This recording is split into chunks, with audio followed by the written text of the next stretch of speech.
So Wakanda and the top 5 security risks.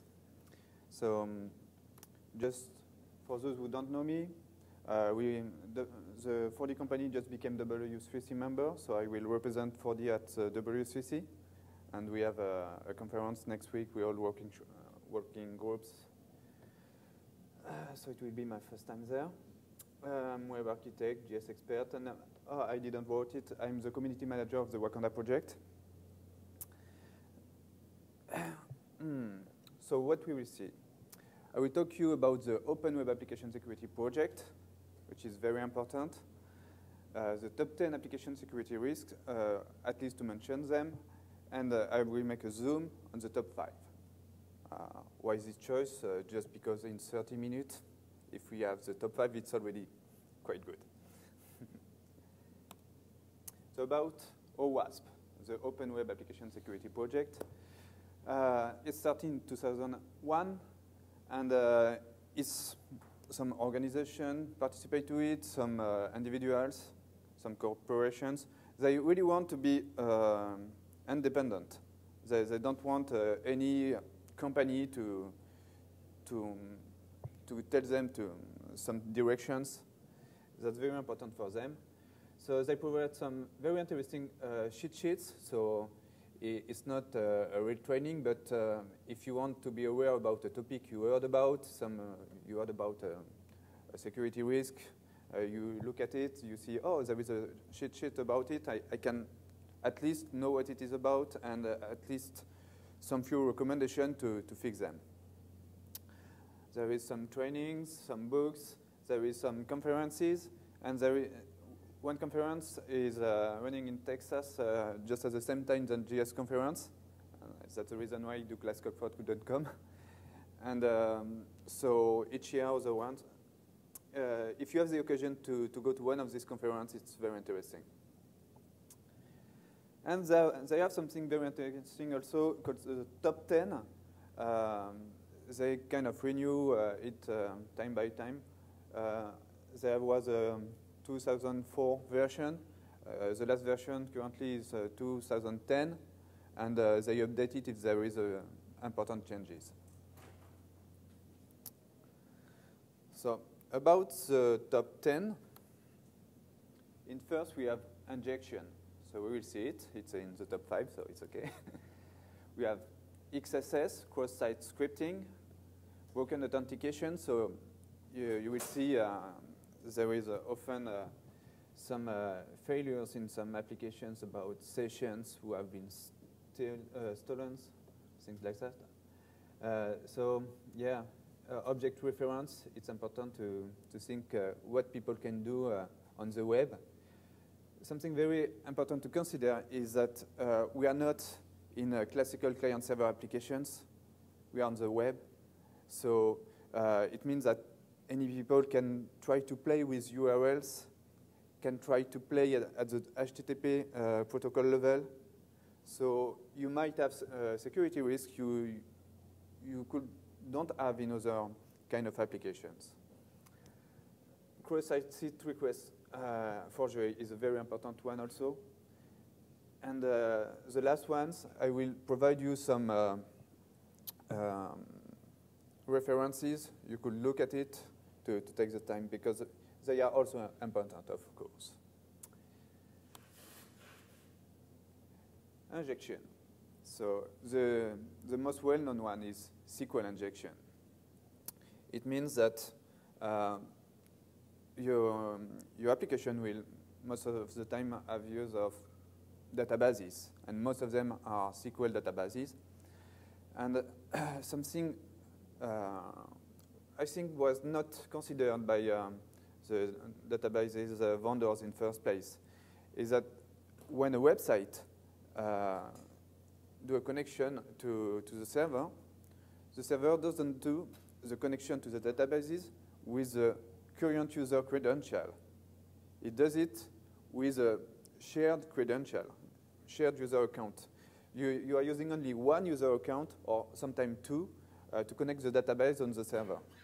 So I have, and you might have, for example, just a client connected to your application, and it will ask for some informations, but at the server level, the request will not be, this client has no user account on the database.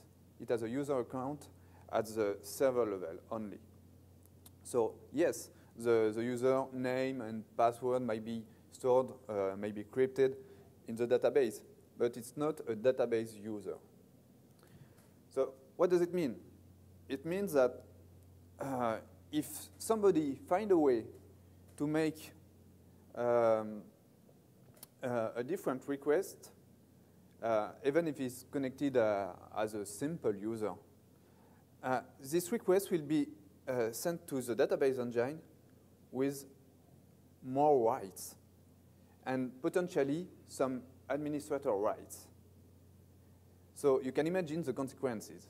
You can imagine if somebody found a way to say, okay, I'm just connected as a user, but if I found a way to make the application make a delete request or an update request on data I should not touch, the application server, once he sends this request to the database engine, it will be done because there is no restriction for the user connected to the database. So SQL injection is taking advantage of that. It's finding ways to make the server do requests it shouldn't do, at least for the current user. And there is also JS injection, we will see about it, but you also have sometimes some deferred injections. So if you check some values to be sure there will not be SQL injection in first place, yeah, but the SQL injection might be hidden. So once you will use the data stored in the database, this data inside the database can have some hidden SQL injections. So once you will be using back those data on your application code, PHP, Java, or anything, you will manipulate your code, make some concatenations or things like that. And at some point, you will have a SQL request sent back to the server again. And this request with this manipulated data will be a SQL injection, a deferred one. So there is some preventions. First, you must check anything coming from the user. So if some user is giving you his name might be something else than its own name. It could be some hidden SQL requests. You will see a short example. So the best thing, I didn't write it on the slide, but the best thing is to try as much as possible to have white lists. You know, for any value, if you can say, okay, I have a way to say the value must be one of those. It's the best thing. But of course, it's not always feasible. So sometimes you will have to manage with some blacklist, but it doesn't do much things for injections. And of course, some patterns. So I would not recommend that much regex expression, regular expressions. It works, and there is a lot of regular expressions available on the web. But if you're not a regular expression expert, it might fail. So be very aware about that. Sometimes it's easier to write readable code to make the filter on the input value. Input value, yeah, as I said, there can be some deferred injections. So input value are not only the ones coming from the web. Sometimes there can be ones coming from other databases, from files, or other sources, RSS feeds or things like that. You have to be aware that each time you will do a request to a database, some injection could be hidden in that. So a very good security is to use query parameters. Don't make some concatenation of a string to write the request. Don't do select something plus an input value. Always use query parameters. So, yeah, about JS injections. You know that now there is some NoSQL databases. It means that they are not using SQL. They have not this security failure. But some of them use a lot JavaScript, as Wakanda does, as MongoDB. And in one point, someone sent an attack he made successfully on MongoDB, for example. Because in one point, the server code, the map reduce or things like that, was using eval. It was not really the fault of MongoDB. It was clearly the fault of the developer. As we say, don't use eval. Eval is evil. Eval is evil. Evil. Oh, sorry, I'm French. So, yeah, it's true for your code, and it's even more true for databases. So take very care about that. And new function, you should never use that in JavaScript. It's a deferred eval, because you are creating a function with a string input.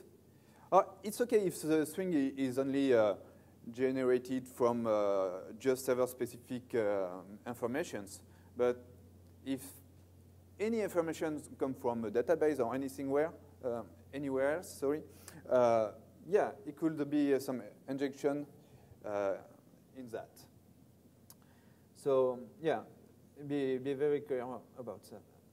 The dynamically created JS query expression.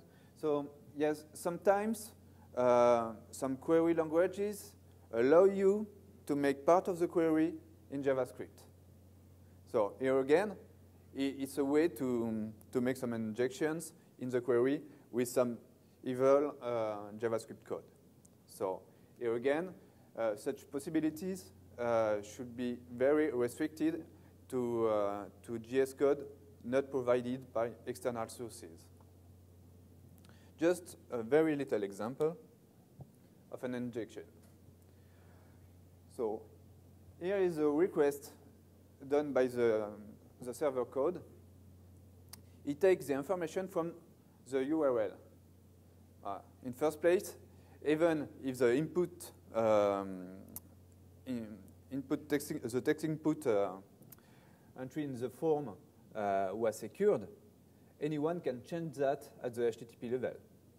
So it's very easy for anyone to change and inject some code here. Here, it's an attack to have access to all the accounts, even the one I don't have access to.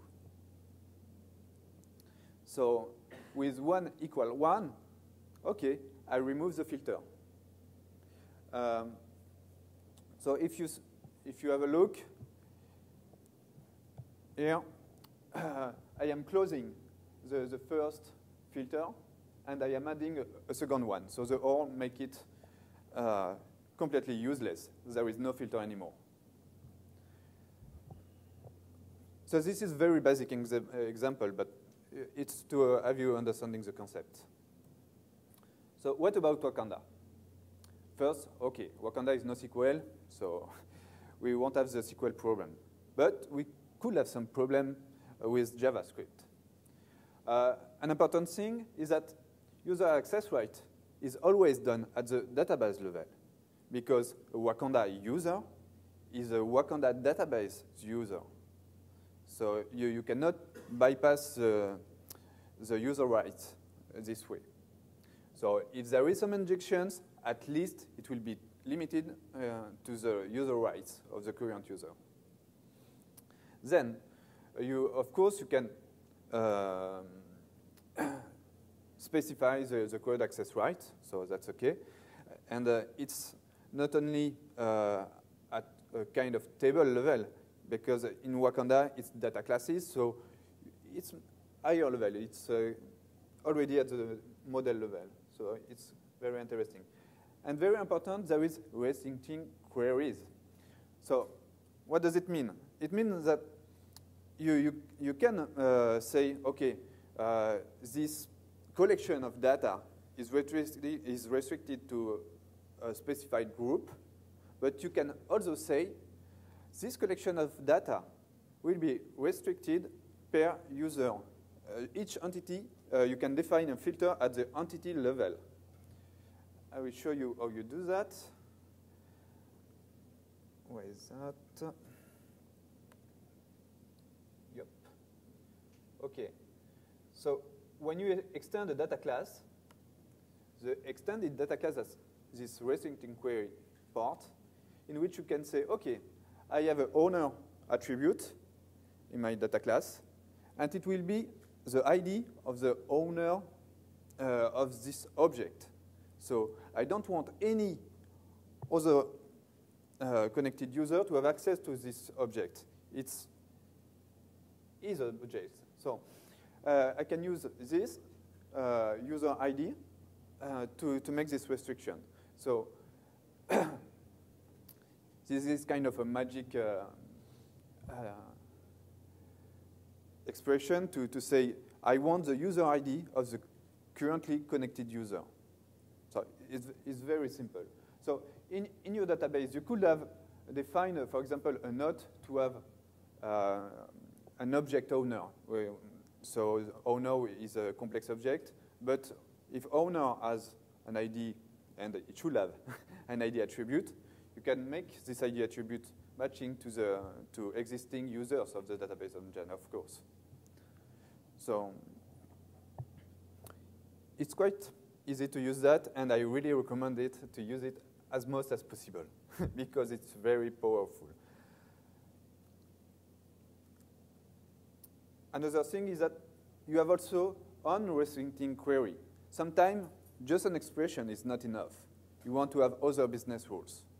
So this way, the extended data class will have other restrictions, which can be related to other entities or anything.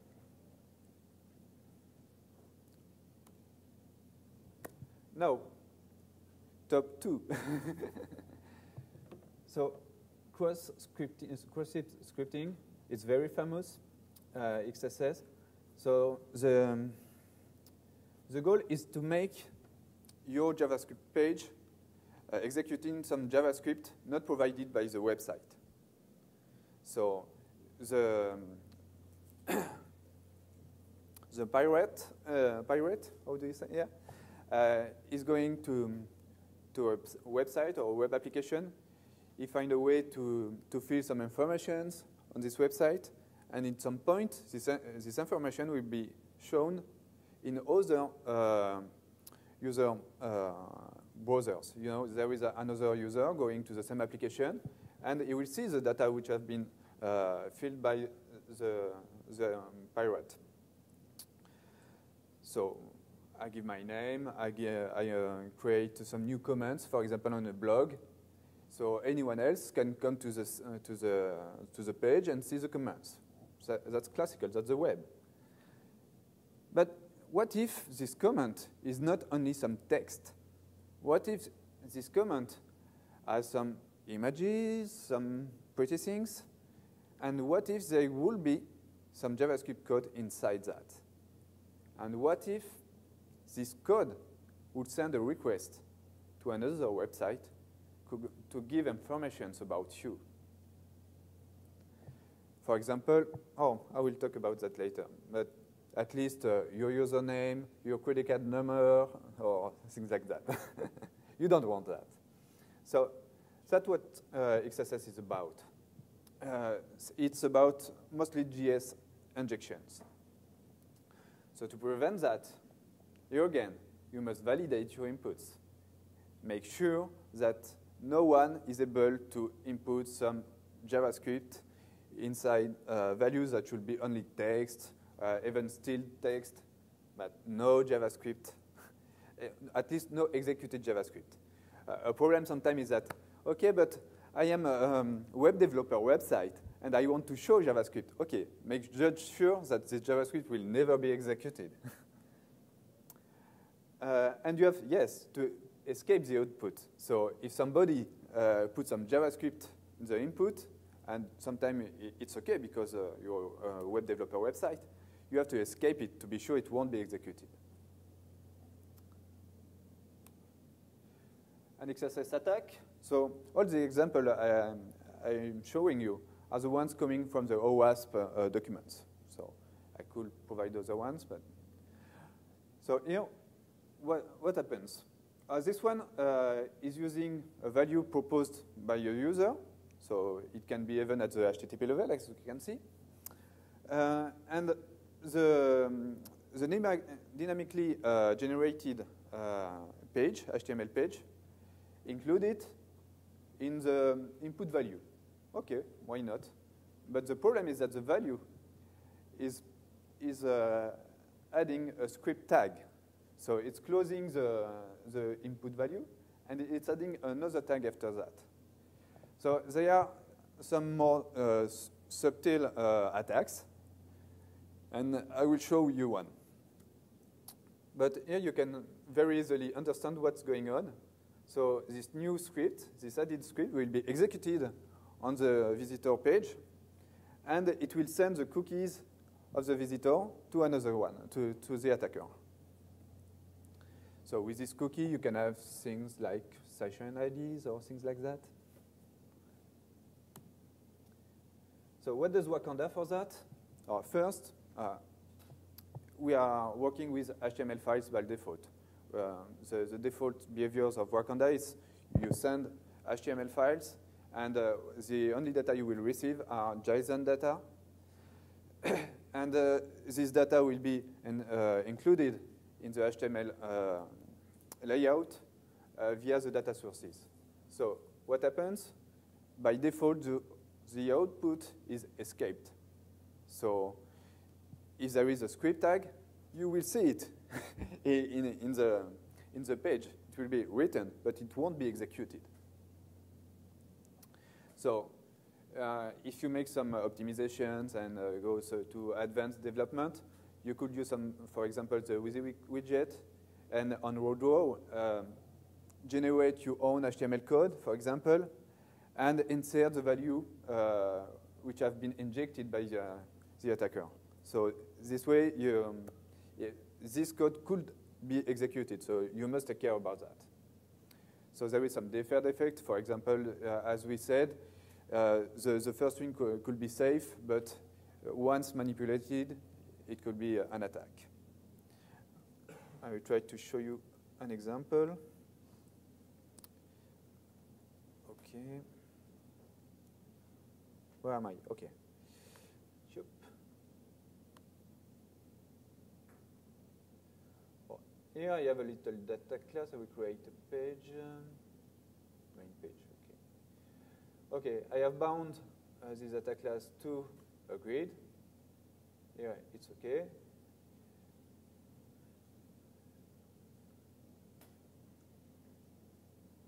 Oh, the server is starting. Where is it? Oops. Here we are. So I will add an element. Save. Text.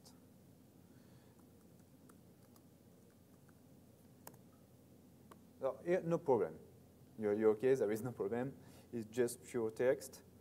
We'll do something else. We'll take the WYSI, where is it? I'm too old. Oh, yeah. Here we are. And so we will show, for example, we take the second one, prop 2. And we will show the text also.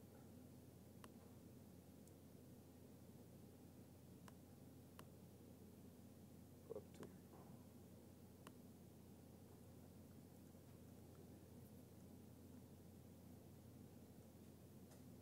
Okay. So here I have a very safe text. I will try to make it bigger. And you can already see, oh, P. The display text widget is escaping the HTML tags. So this way, if you have some JavaScript code injected in that, it won't be executed. It will just be shown. So you can see and tell to the administrators of the website, oh, this data is kind of weird. A little example. Let's say, OK, I will come back to Wakanda. I will add a little option. Where is that?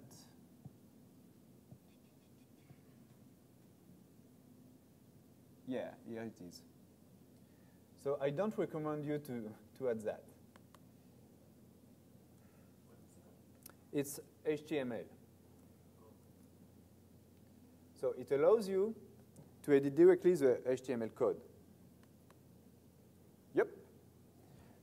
So if you provide an interface with the WYSIWYG widget to any user, it could be kind of safe if you provide it for a content manager, you know.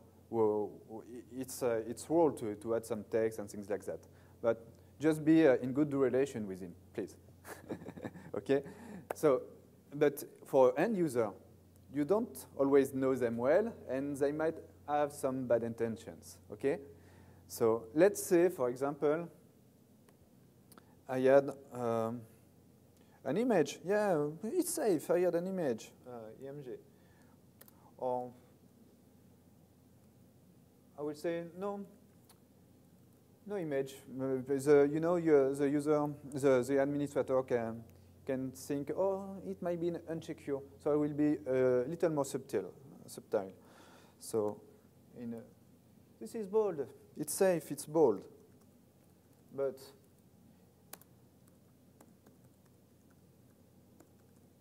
if you go on mouse over,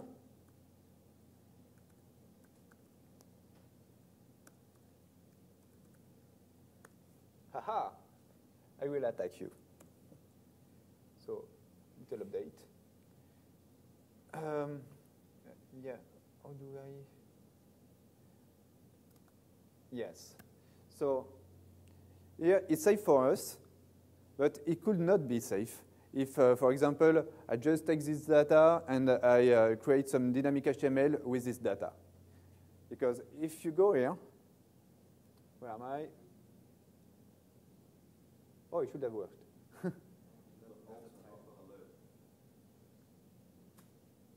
What is that? Alter. Oh, no. Alert. Yep. You're right. Oh, we have some JavaScript programmers here.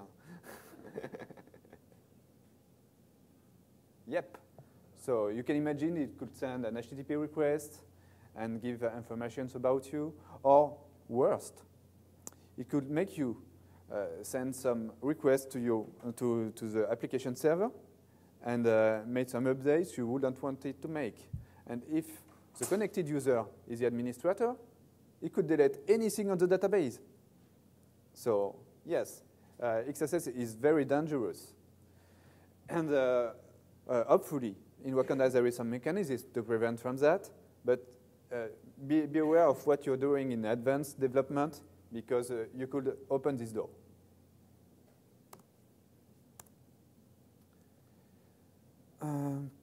Boom. So yes, a solution, we won't let it just as it is now. There will be some enhancement. For example, WYSIWYG editors are not, they don't have to export still text in HTML. There is other still the text formats like BB code or Wikitext. So these ones are very safer. So for example, if we define in a future version an attribute at be not just a string, but a style text string, and we say it will be stored as Wikitext, it will be used as Wikitext, so we will have some safe text and some safe still text. So this is the kind of enhancement we will work on to help you having some still text safe. Broken authentication, yes, session management. Here we are talking about session fixation and session hijacking. So fixation, what does it mean? It means that, okay, I'm the attacker. I have created a session. I want you to be connected with your own credentials, but with a session I know, because I give to you, sorry, a session ID. So you are coming on my pirate website. You don't know it's a dangerous website. It's sending a request to another website. We know that you are a user of this website because in your page we are talking about it, for example. Or, for example, it's a website like a Gmail or something like that. So let's imagine there will be this kind of security like in Gmail, but it's not, not for now. Then you could imagine someone saying, go to this website and use this session ID, and you will authenticate, and you will still have this session ID. So yeah, I should have added the first prevention is that if a user is just authenticating, you create a new session ID. Never use a currently used session ID. You need a new one, okay? Session hijacking is that, okay, the web developer is not stupid. When the user is authenticating, is creating a new session ID. Nice. But it means that, okay, maybe I could still take this session ID to use it myself. So I won't need the user of this application to make him do something with his credential. I just take his session ID. I will be authenticated as I will be him. So yeah, we should check that the connected the current request with the current session ID provided belongs to the current user. So for example, you are authenticated with Firefox with this IP address. Okay, so it means that any upcoming request from this browser will have the same IP address and the same user agent.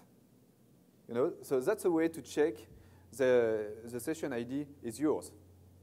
Of course, if you go at the HTTP level, you can change your user agent, or even from different browser, if you know what is the user agent of the one you want to attack, you can take the same one. But often, user agent, yeah, it can take some information from the system or things like that. So if the guy comes to your website, you take his user agent, okay, you store it, and when you want to attack him, you take also a session ID from him, and you will use the same user agent in your request.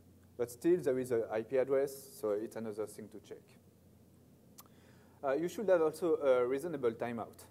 You know, a problem from that is that, okay, I'm going to a cyber coffee, and I'm connecting to Gmail or my app or things like that, and I have finished, I have closed the browser, and I think it's done. No.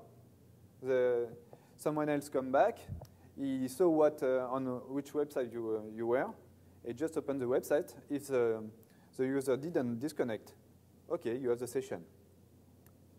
So it's kind of very basic, but how many people are taking care about that?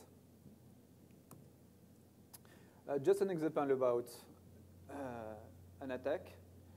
Here, there is a session ID in the URL.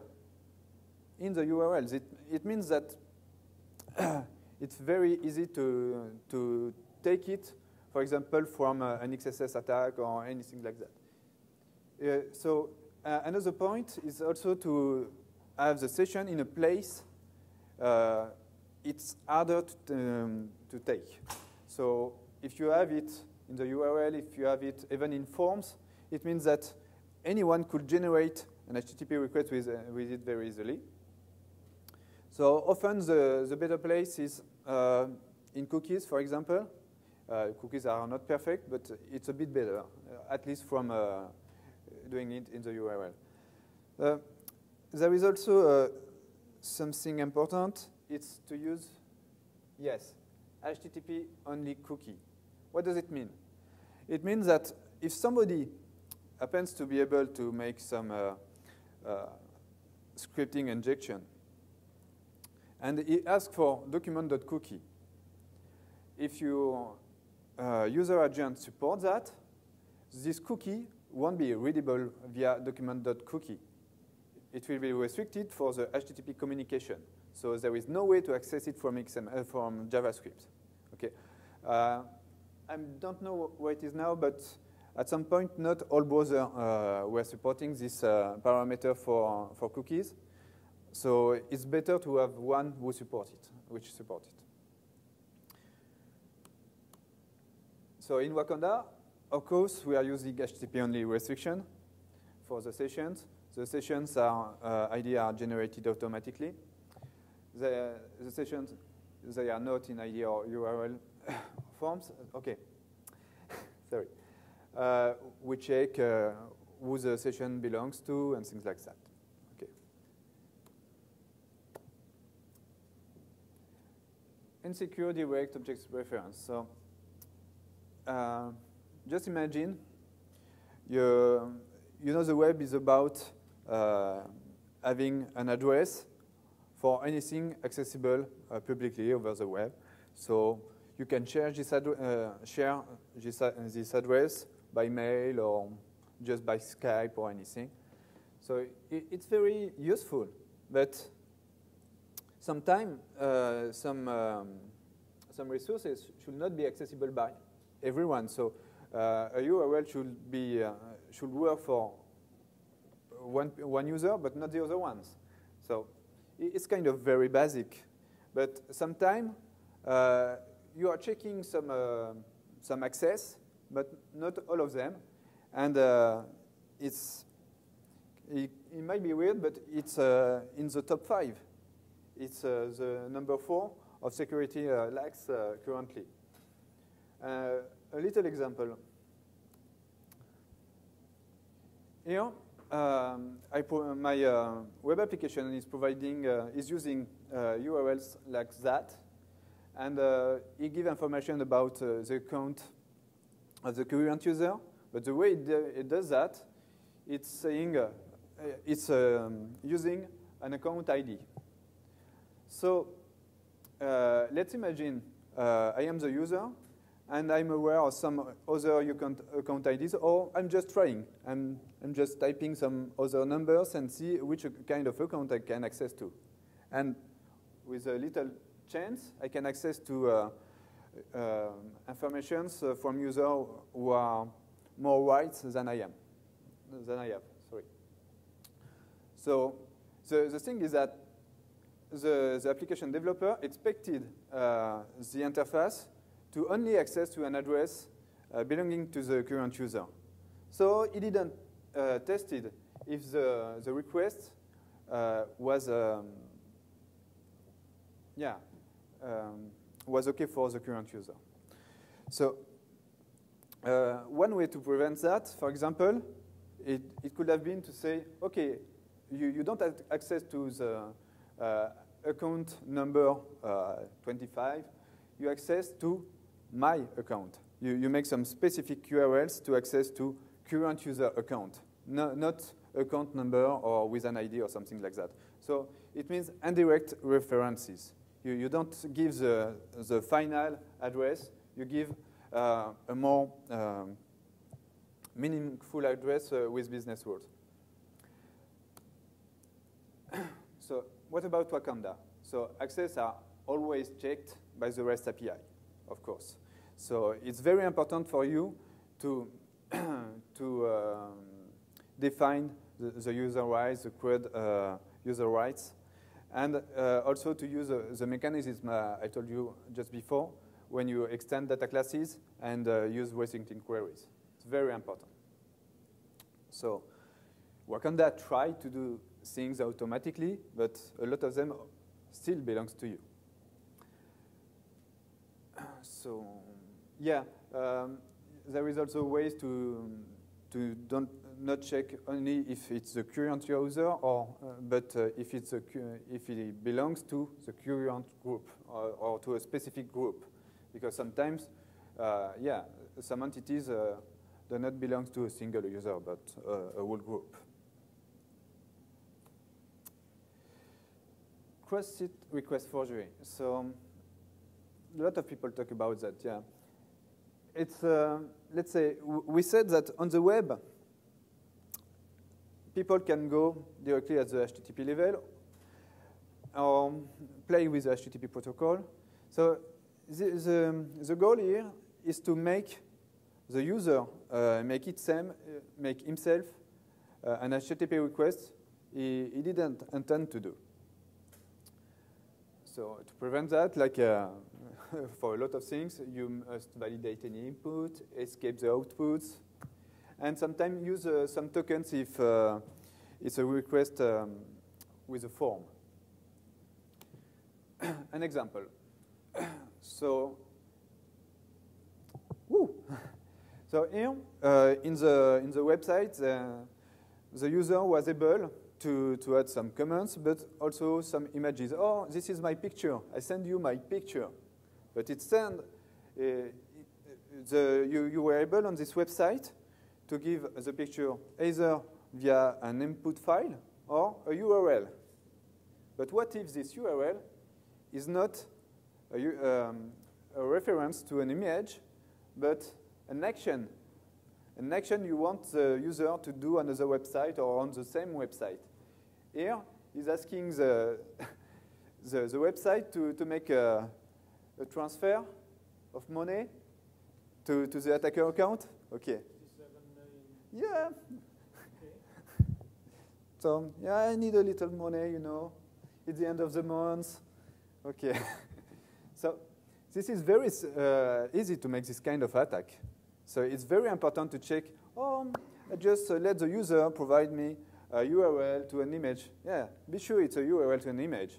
Maybe, for example, you could check if I do myself a request to this URL, what do I get? But even before that, it's good to have some pattern check on the request, on the URL itself.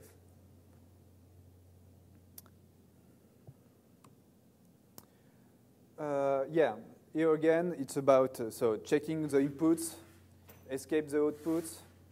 So it's very important to make the same rules and to take the same precautions when you generate HTML. Because here, what became it was in the SRC, so it's about generated HTML.